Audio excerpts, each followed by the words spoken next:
Well, well, color me impressed. Where'd you learn them tricks? Hello everyone, Kung Fu is here, and today we are looking at Top-64 Day 1 decks that pro players played in Qualifier. We see that Forever Tabaki managed to score a perfect 6-0, and a lot of players with 4-2 record also qualified. No one with the record worse than 4-2 managed to do so. So let's see what pro players have success with in the tournament format. As you might know, Top-64 qualifier Day 1 starts as a Swiss, and players are playing best of 3, so they need to bring 3 decks and win 2 games in each round. And yeah, they play 6 rounds. So let's see what is a successful lineup for the day. Before we move to the decks, if you want to support the channel, drop a follow and like, and there is also Patreon link. If you want to participate in channel development and content and guide content for Gwent busters, that's your chance. And yeah, let's go to the decks now. Out of 52 players who registered to play in Day 1 of Swiss, 51 player brought Syndicate list, so that shows you something about the power of the faction. 40 players brought Nilfgaard, 35 brought NR, usually with Siege, so that's your 3 main factions. 13 players brought Monsters and Skellige, and only 4 players managed to bring Skoya. Out of those 4 Scoia'tael players, 2 qualified, and the first deck we'll see, we're gonna look at is Forever Tabaki's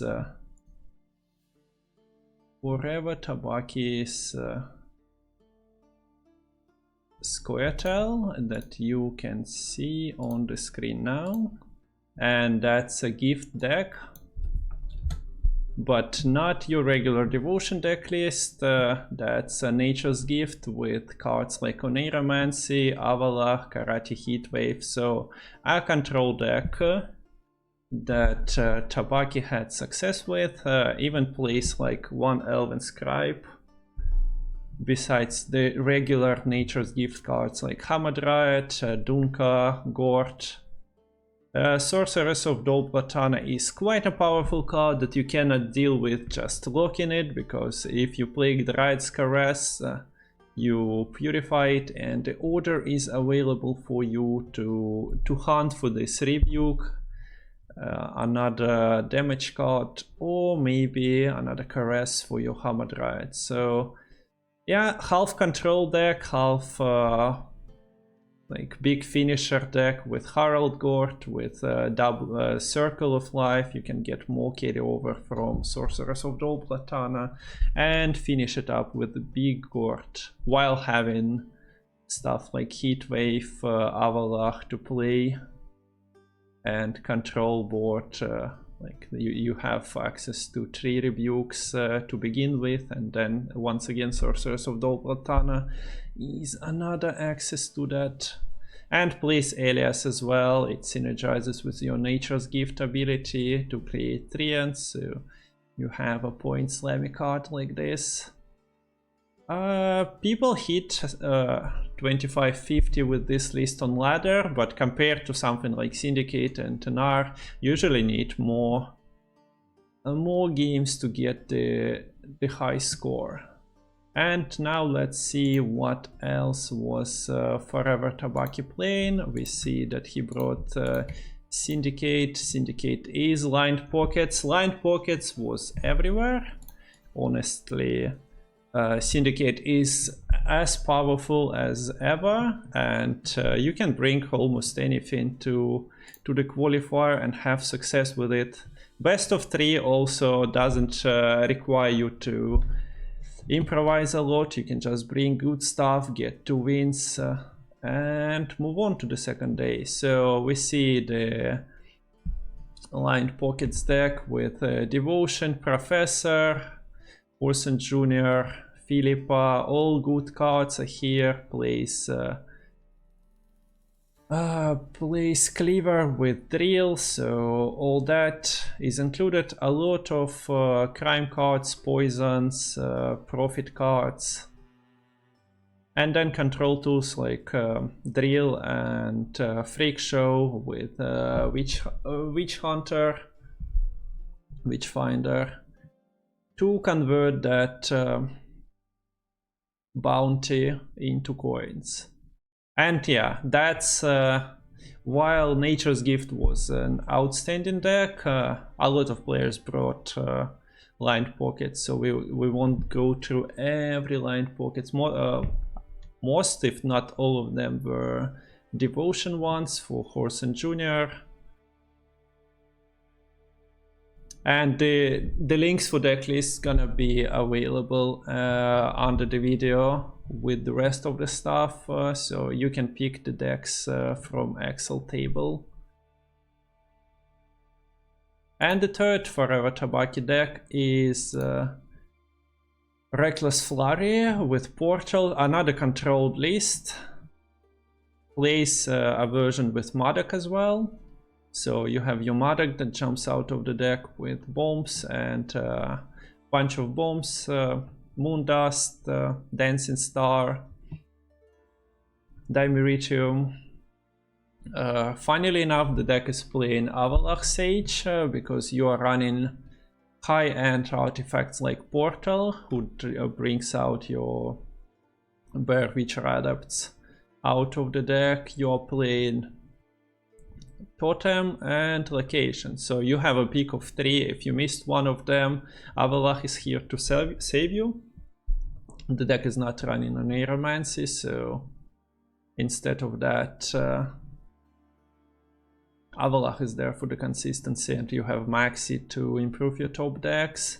But yeah, quite an interesting lineup from Tabaki, and he had success with it, so something to try. You know, the day after qualifier, the meta on ladder suddenly changes, and you definitely will see something like this.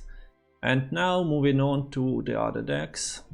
Both Wlastelin and Truzky got 5-1 score, and we'll start looking at Wlastelin's decks in a second. He decided to take Line Pockets, same deck that Forever was playing, but with Morel, so I guess a couple of cards got replaced, but the idea of the deck is basically the same. Play your Bounty Collectors and Witch Hunter and Freak Show and Tunnel Drill. Have some profit cards to feed coins to Drill. And yeah, it's a devotion list, so won't be spending more time on it. I think out of 16 players, at least like 5 were playing the Line Pocket version, more or less similar one. The next list that we haven't seen in Forever Tabaki's lists was Imprisonment, Masquerade Ball Devotion with cards like Fergus. We know that Deadman's Tongue is currently working not as intended, showing you the order of the list. So of course during the tournament you want to utilize this card. It shows you your top deck for Joachim, and since the list is running double Joachim with Coup, you might like hesitate on playing Joachim before thinning something out with say Roderick, or placing a better card on top with Blightmaker. But yeah, that's your Masquerade Ball deck. You have your Aristocrats in Vincent. Vincent is pretty good into several stuff like Crystal Skull Tea, Stratagem. Also there are shiny players who bring doomed units onto the board, some defenders going around, so Vincent is seeing a lot of play on the ladder now as well. There is no Anna, but there are Bronze Aristocrats, double Seditious Aristocrat, double Hunter, and Usurper in stage 3, so enough of them. And yeah, we see the Fergus and Seditious Aristocrat combo that plays for quite a few points.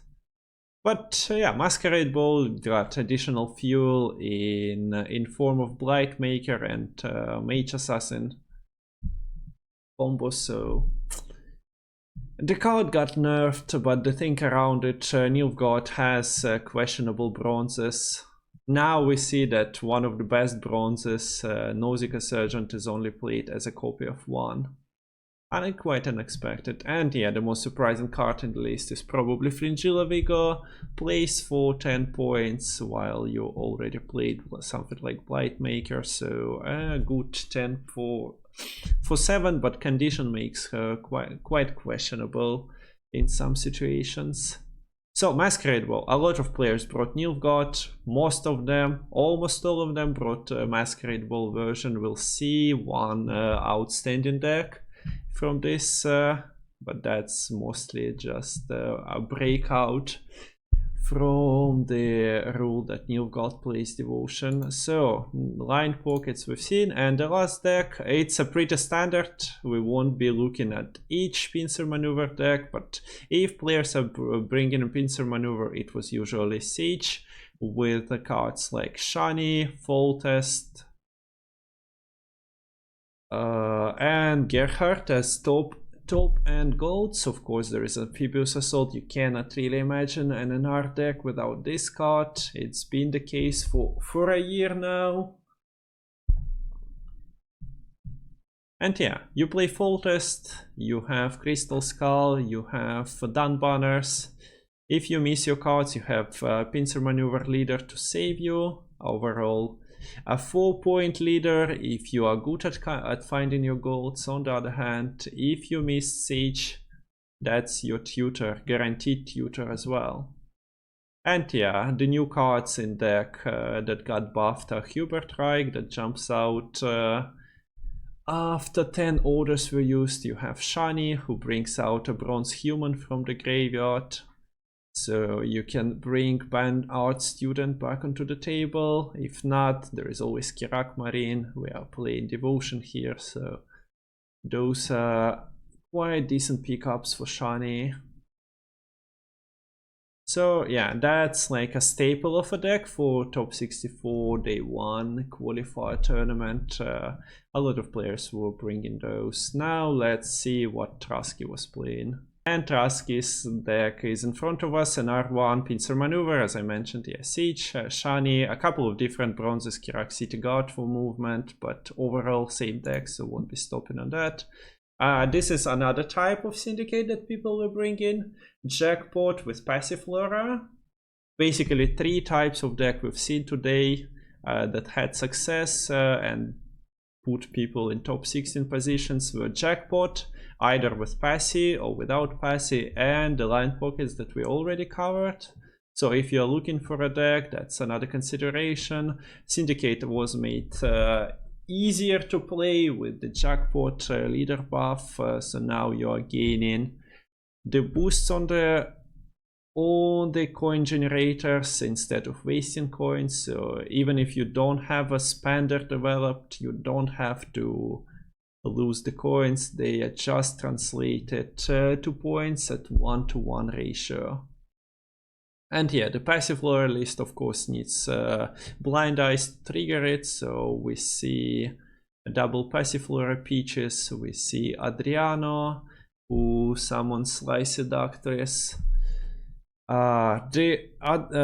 Kalkstein is pretty good card for Nilfgaard matchup. You can purify multiple lock targets, so make opponents locking strategy suboptimal.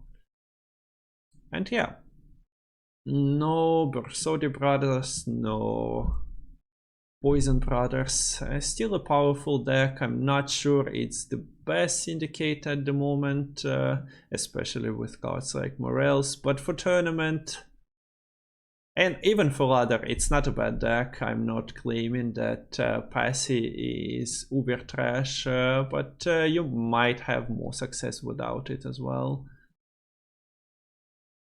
And yeah, here you have your Passiflora triggers, a couple of engines that you can develop and either generate coins, so translate those into points. You have Fishtech, double Fishtech Trafficker. You have amazing cards like Junior and Siggy. You have Bilzen to trigger the Profit second time. And in terms of consistency, you're running bank and thinning, so not the most consistent deck. Get ready to miss your cards occasionally, but quite a few, I think at least 4 players were playing Jackpot with Passy who qualified for day 2.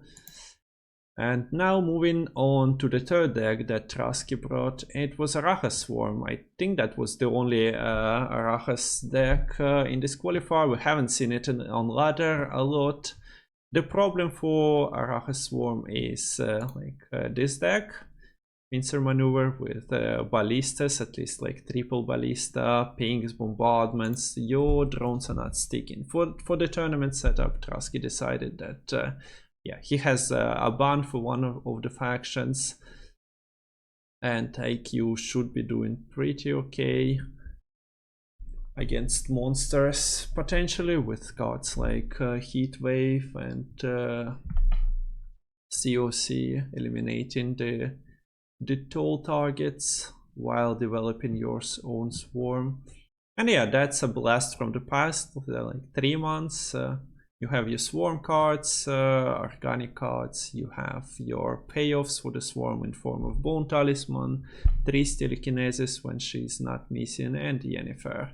Yeah, other than that, you just create drones and buff them all up.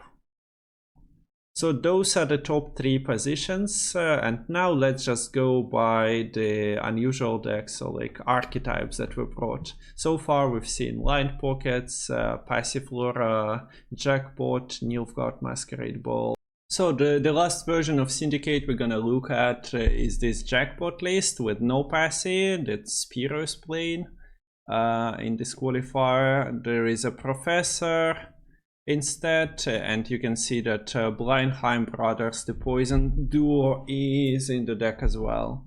So you're not running as many Blind Eyes, you still run like Peaches, but there is no Street Urchins, there is no Adriana, but you allow yourself to play Blindheims and Location, which is quite powerful and feels amazing when unanswered. So that's another version of SY. You've seen that quite a lot in the past season after Jackpot buff, and it basically looks quite similar to Pirate's Cove that was played in the last season.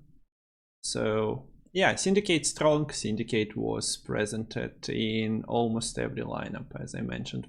51 out of 52 players decided to bring SY.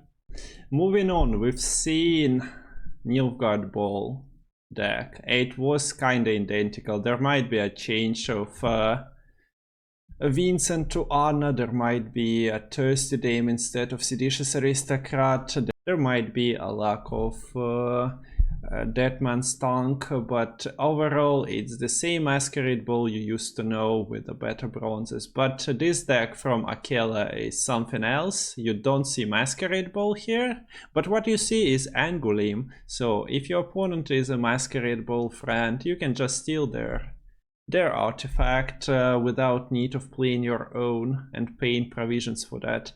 But yeah, the deck that Akela played is Imprisonment with a couple of assimilatory cards like Slave Hunter, like this bronze and Bratans. It plays 3 Telekinesis, plays Ramon to create another soldier, other Slave Hunter or Alba Cavalry. And yeah, there is Madak with only Dimeterium, Dancing Star Bombs, so not that many of them, but thins your deck and plays some points. So quite unexpected, honestly, but worked for Akela pretty nicely. So if you are in search of no Masquerade Ball deck that can still play Masquerade Ball, that's the deck for you. And yeah, sorry I didn't change the language before going to open this one.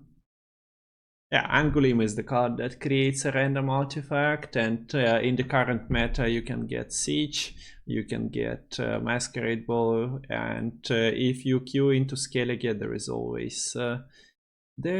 always a totem location that you don't mind playing.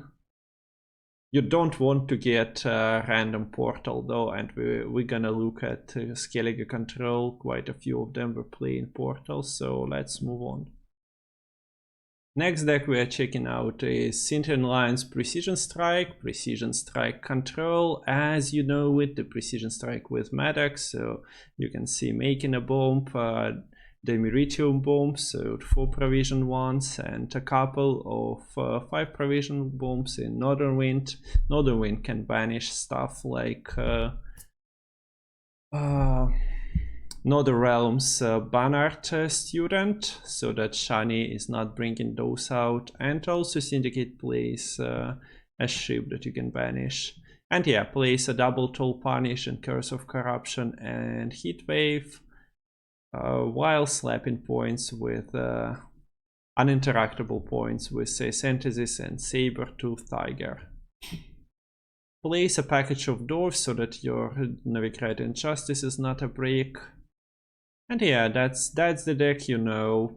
You get to play everything and try to finish with the big gourd in the end. If your opponent is playing a lot of damage, running control, a lot of it is potentially breaking. So you are pretty happy, and the discard strategy is quite a common thing for this deck from both sides. But yeah, those are the 2 types of square decks that qualified: control, non-devotion, nature's gift, and precision strike that Cintrian brought. So that's for Square, quite underrepresented. Moving on to Skellige, I have Fireball's Reckless Flurry from top 16 qualifier video up on YouTube if you want to see that. We're gonna look at something different. The deck that 1-2 was playing, Reckless Flurry with Warriors. So you have your Devotion, you have War of Clans, Harald, Skjortal presence, Warriors, but with different leader, and you don't see Iced Turshach in this one. So not something I expected, but worked for 1-2 and helped him to qualify. As you can see, the deck is running the underplayed cards like Donor and Hinder that damages unit by 4 if Bloodthirst condition is met. Runs Purify. You see the cards you've been seeing for a year now. After introduction of Warriors and buff to Warriors with Master Mirror expansion, you've had your time to be acquainted with this, so not staying much longer on this. That's the only Warrior Devotion Skellige that we've seen. Most of the people played, as I mentioned, something similar to Fireball's control. You can see the upload on that deck from like a week ago. And then we'll stop for a moment to watch at Skellige Witchers. And there it is, the deck that CintrianLion brought. So non-devotion, Witchers with Portal, Totem and Location as targets for Avalar Sage. Runs the card that is setting up that this is saying that this is the Witcher archetype Vesemir Mentor to buff all them Witchers on the board. And yeah, your portal targets are double adept, so you don't have any more 4 provisioned units. You're guaranteed to pull those out, and those are your mulligan targets. Runs double Quartermaster to spawn Witcher students. Runs double Armor Up for the same purpose, to swarm the board with small tokens and buff them up with Vesemir. So staying low to the ground, Skellige deck. Skellige, to be fair, only getting 8th type is going tall, but nobody is playing that in competitive meta. And yeah, other than that, you have your locks, you have your damage cards, You have your control leader with U-Not to get something damaged and eliminate from the board. U-Not is quite powerful in Skellige mirrors, but Skellige is not the most popular one. So you are aiming at damaging opponent's key card and eliminating it with U-Not in other factions. So yeah, features, not much to say it, a lot of tempo with Portal. And just trying to control the engines. You have toll punishes, you have smaller damage to set up your kill maybe in 2 turns, double Guardian Slash, etc, etc. And yeah, worked out for Cintrian. So let's move to the monster faction now. The last deck that we cover for the day is Koshchey, Force of Nature monster leader, is being played with Koshchey, the Larva printer. Larva got to 2 strength in the latest update, moved from 5 to 6 provision slot. But yeah, that was a direct buff to Koshchey, so you want to play a couple of them using Karantir. I have 3 different Koshchey builds presented on this YouTube, so go to the history of uploads and you'll find Tailbots, Vangates and Magpie's version from the start of the season. But yeah, we've seen a couple of builds with no Shihunos, but Camps decided to bring this version that plays the carryover 10-point card for 13 provisions.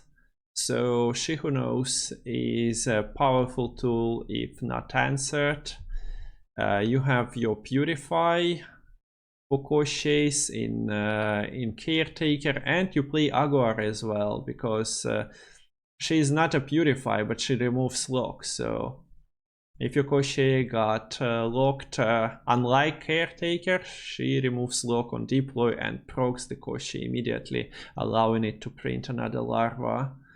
And with both of them being played, I'm pretty happy. I didn't expect meta to take both of them in, but people had success, and especially in the tournament, you can flex Aguara on enemy's engine, just locking it, knowing that they don't have Purify. You have your Crone trio, you have Ratcatcheress that is buffing on each relic plate, while having a negative condition, of course, as well, that you cancel with Sabbat, putting 25 points onto the board. Which apprentices are quite insane. 4 provision beast cards with less of a condition to meet. You don't need to go tall, you just need to play 25 points, and 25 points with Magic Lamp, with cards like Ratcatcheress, with Thinning is achievable in round 1 and definitely in round 3 as well if you mulliganed into that, if you didn't manage to secure the short round that Koshchey likes. And yeah, that's basically it. Mostly we've seen Syndicate, either lined pockets or Jackpot with both Passiflora and no Passiflora being represented. I think it's evenly split between the 3 builds. We've seen a lot of Nilfgaard Bowl, but 2 players managed to qualify without Nilfgaard. I wonder what lineup they are bringing for tomorrow. Most of NR is playing Siege, and as an extra package there is Shani included into that, with a target of Kirak Marine and one art student. We've seen 2 Square Tails go through, and some Skellige control, and some monsters Koshchey. One of the players brought Kelly as well, but that's an oddity more than a rule.